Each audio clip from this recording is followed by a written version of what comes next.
Like share और comment करना मत भूलना। पर आपने सब्सक्राइब नहीं किया तो काला कौवा काटेगा।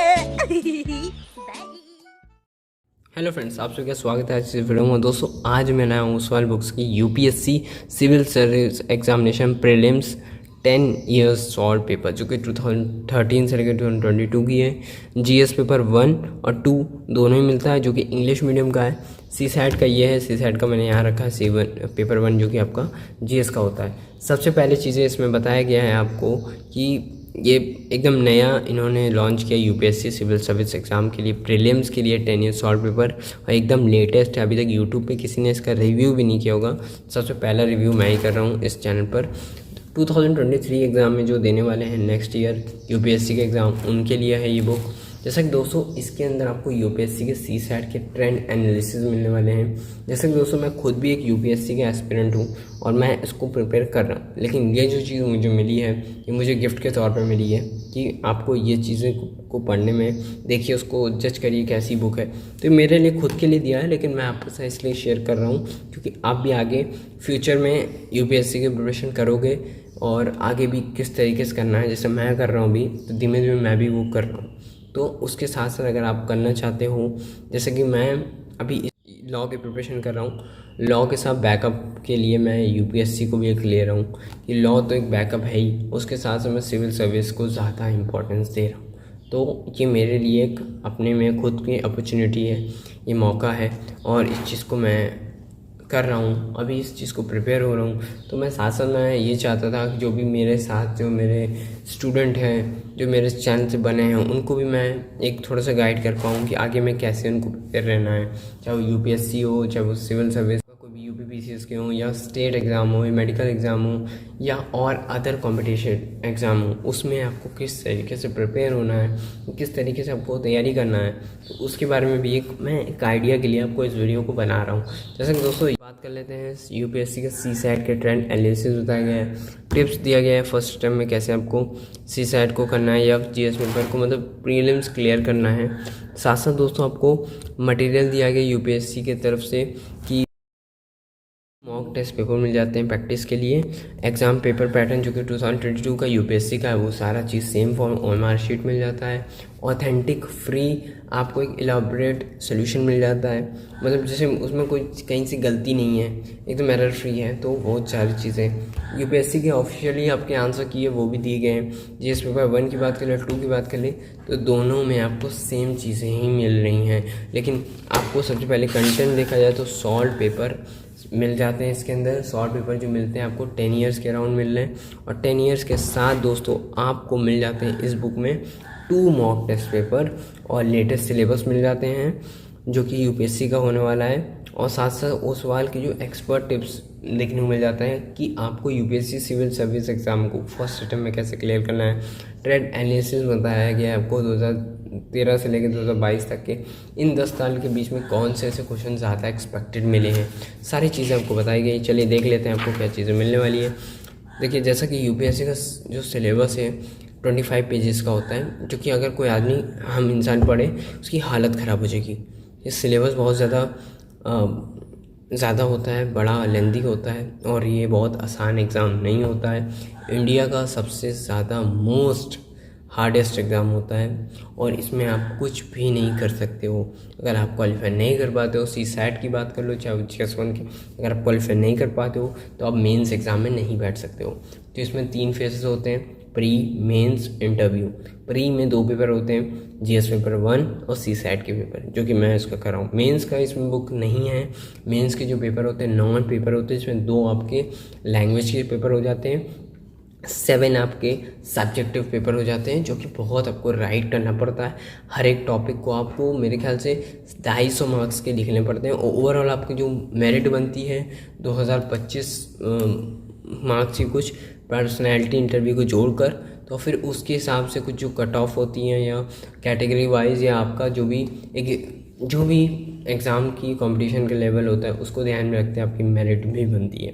तो ये बहुत आसान एग्ज़ाम नहीं है। मैं भी प्रिपेयर कर रहा हूँ और मैं भी तैयारी कर रहा हूँ। मैं भी प्रेजेंटली दोस्तों मैं आपको ये नहीं कह सकता कि मैं एक एग्ज़ाम को 2-3 सालों में क्रैक कर सकता हूँ, ये कहना तो बहुत ही मुश्किल है। ये चीज़ों को मैं आपको फेयर नहीं दे रहा हूँ, लेकिन मैं अगर आप चाहते हो सिविल सर्विस में आने चाहते हो, आगे आप आर्ट्स बैकग्राउंड से, ह्यूमैनिटीज़ से हो, साइंस से, कोई भी स्ट्रीम से हो, तो आप आ सकते हो। आपका बस ग्रेजुएशन कंप्लीट होना चाहिए, बाकी आप यूपीएससी में एलिजिबल हो एग्ज़ाम देने के लिए, और आपकी एज 21 होनी चाहिए, ये बहुत मैटर करता है। कुछ स्टूडेंट की ग्रेजुएशन कंप्लीट होता है, उनकी 19 एज होती है, लेकिन जिनकी एज थोड़ी सी मैटर करती है 21 आते में, तो उनके लिए एक बहुत अच्छी बात है कि आप 2-3 साल इसमें और अच्छे से टाइम दे पाओगे और इस एग्ज़ाम को फर्स्ट अटैम्प्ट में बहुत अच्छे तरीके से क्रैक भी कर सकते हो। लेकिन मेरे हिसाब से पूरी दुआ है, अगर आप लोग आना इस फील्ड में आना चाहते हो आगे चल के, तो आप बहुत अच्छा स्कोर कर सकते हो और एक अच्छी जगह पोस्ट पा के, और एक बहुत जो कहते हैं ना भौकाल पोस्ट आपको मिलेगी, बहुत अच्छी है पोस्ट वगैरह, और वैकेंसीज़ भी बहुत ज़्यादा निकलती हैं हर एक इसके पोस्ट की। IFS हो गया, IRS हो, सारी चीज़ें। फिर उसके बाद आपको ट्रेंड एनालिसिस मिल जाता है, एशियन हिस्ट्री में कितना पूछ रहा है, मेडिवल कितना पूछ रहा है, मॉडर्न में, क्योंकि अब आपको art and culture, science, geography, environment, polity, economics, current affairs, ये सारे टाइप के जो आपके एक सब्जेक्ट मिल जाते हैं ना सिविल सर्विसेज के GS पेपर में, वो सारे चीज़ का 10 ईयर्स का आपको एक ट्रेंड मिल जाता है। और ये जो ट्रेंड है ये मेरे ख्याल से होश उड़ा रहे हैं भाई। मुझे ये नहीं पता चल रहा है किस क्वेश्चन से। देखिए मैंने जहाँ तक ये चीज़ों को प्रिपेयर किया था, मैं एशियंट में ज़्यादा अच्छा हूँ, मेडिवल में हूँ, लेकिन मॉडर्न का थोड़ा देखिए ज़्यादा वेटेज देखने को मिल जाते हैं। मॉडर्न में कम ज़्यादा क्वेश्चन इस बार पूछे आ रहे हैं, लेकिन सबसे ज़्यादा क्वेश्चन आपको कहाँ पूछे आ रहे हैं, इन्वायरमेंट में, साइंस एंड टेक में, और पॉलिटी में मिल रहे हैं, इकोनॉमी और करंट, मतलब इन चीज़ों की बात की जा रही है जो आपको न्यूज़पेपर से रिलेट हर रोज़ाना मिलती है। तो मतलब यूपीएससी का जो पैटर्न है सिविल सर्विस का GS पेपर 1 और 2 का, तो वो आपको ये बता रहा है कि आप जो चीज़ें पढ़ रहे हो न्यूज़पेपर में, फाइनली आप उतना भी प्रिपेयर रखें, उस चीज़ से अवेयर हो, तो भी आप कहीं ना कहीं बहुत अच्छा स्कोर कर सकते हो।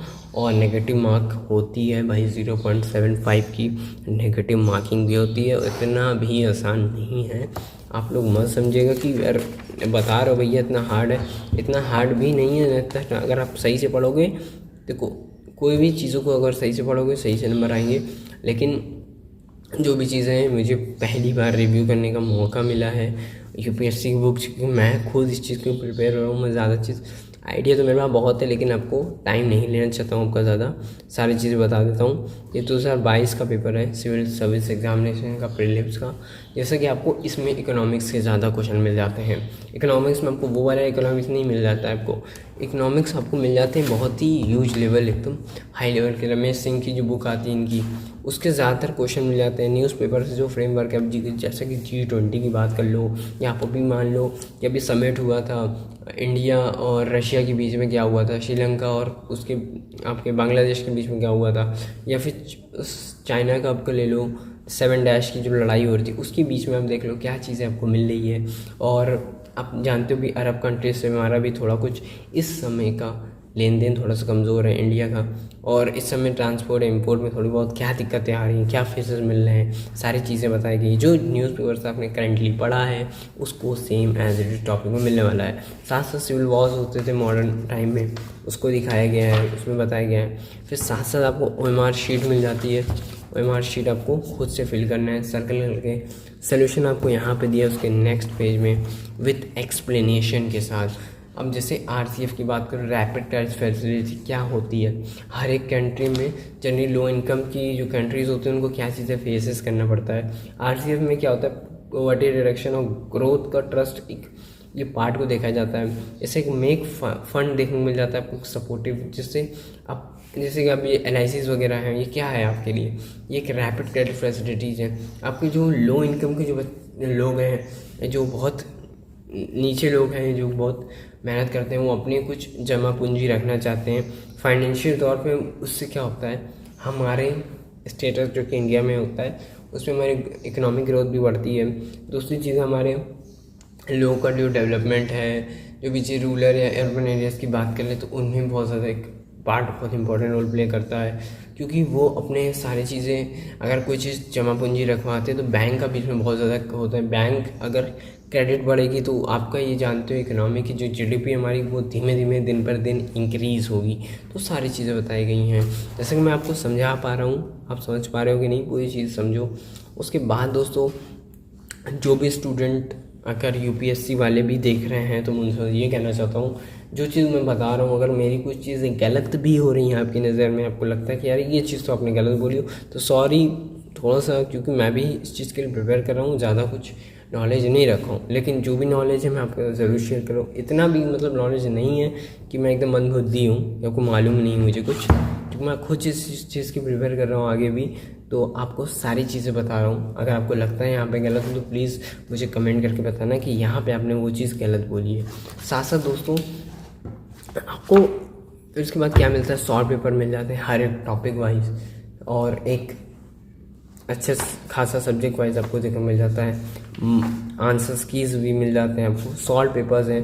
तो ये सारी चीज़ें आपको एक मतलब कि क्वेश्चन आपको देखने मिल रहा है, ये क्वेश्चन में तो ये कौन से टॉपिक से पूछा गया है, उसका एक्सप्लेनेशन, उसकी मार्किंग, सारी चीज़ें आपको मिल जाती है। 2 मॉक टेस्ट पेपर मिल जाते हैं पीछे में, 2 मॉक टेस्ट पेपर आपको लास्ट में एट द एंड करना पड़ेगा, और 8 से 10 इयर्स के पेपर बहुत इनफ होते हैं यूपीएससी सिविल सर्विस एग्ज़ाम के लिए।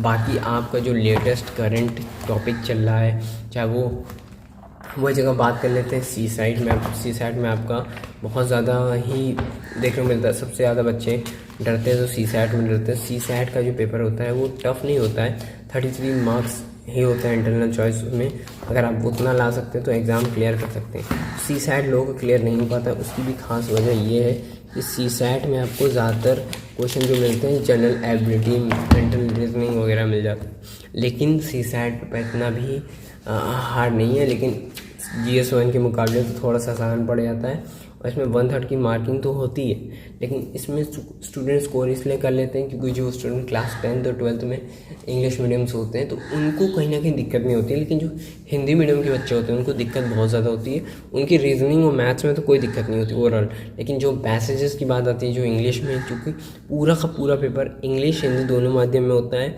और जो स्टूडेंट को पैसेज में समझने में और टाइम लगता है हिंदी मीडियम के स्टूडेंट को ज़्यादातर ये होता है। इंग्लिश मीडियम में जो स्टूडेंट होते हैं उनको वोकैबलरी में दिक्कत होती है, क्योंकि वो वोकैब पूछ लेता है डायरेक्ट और सीधा सिनोनिम्स पूछ जाता है, रूट वर्ड्स पूछ लेता है, तो वहाँ पर आपका सी सैट बहुत ज़्यादा एक हार्ड क्वेश्चंस फ्रेम कर लेता है, जिससे स्टूडेंट बस आपको 33 मार्क्स कम से कम ला ना पाए, तो वो उनके हिसाब से पेपर पैटर्न ऐसा बनाया जाता है। और इसके अंदर सॉल्व पेपर आपको सारी चीज़ें के मिल जाते हैं, 2 मॉक टेस्ट पेपर इसमें मिल जाते हैं आपको, जैसे आप देख पा रहे हैं वो कि सॉल्व भी है। और साथ साथ दोस्तों इस बुक को आप परचेज़ करते हो 459 में, सी सैट की बुक है, और साथ साथ 499 की ऐसी GS पेपर 1 की बुक है, और इसको आप ऑफिशियली ओसवाल बुक से भी और अमेज़ॉन, फ्लिपकार्ट, स्नैपडील या ई बुक इसकी परचेज़ कर सकते हो। बाय लिंक से अगर आप परचेज़ करते हो ये बुक तो आपको 10 से 20% डिस्काउंटेड प्राइस में ये बुक मिल सकती है, जो भी स्टूडेंट इस चीज़ के लिए प्रिपेयर हो रहे हैं। और साथ साथ दोस्तों इस वीडियो के जरिए बुक का चल रहा है गिव अवे कॉन्टेस्ट, तो गिव अवे में ज़रूर पार्ट लीजिएगा। इस वीडियो करना पड़ेगा आपको लाइक, अपने सभी दोस्तों वीडियो को शेयर करना पड़ेगा, चैनल बन रहे सब्सक्राइब ज़रूर करना पड़ेगा, और एक प्यार से कमेंट करना पड़ेगा। अगर आप 4 कंडीशन फुलफिल करते हो ना तो आप ही पास तो ये बुक फ्री ऑफ कॉस्ट। और साथ ही साथ दोस्तों जो स्टूडेंट क्लास 10th के हैं उनके लिए ये RMT फ्लैश कार्ड्स भी इस बुक के साथ मिलने वाला है फ्री ऑफ कॉस्ट। आपको ये भी फ्लैश कार्ड मिलेगा मैथ्स के लिए, तो इसको ज़रूर देखिए, और इसको किस तरीके से खेलना है अपने टीचर के साथ या फ्रेंड के साथ खेलिए। ये बहुत अच्छे कार्ड्स हैं, और इसमें आपको हर टॉपिक रिवाइज या उसके टेस्ट वगैरह दे के आपको वो टॉपिक मैथ्स के हो तो आप जैसे प्रैक्टिस में फॉर्मूले होते हैं उसको आप इतनी बार खेल खेल के रिवाइज कर लोगे कि आपका एग्ज़ाम तक का सारा मैथ्स का फेयर ख़त्म हो जाएगा, और ये बहुत अच्छी बात है। और फिर मिलूँगा नई वीडियो के साथ, तब तक दोस्तों अलविदा।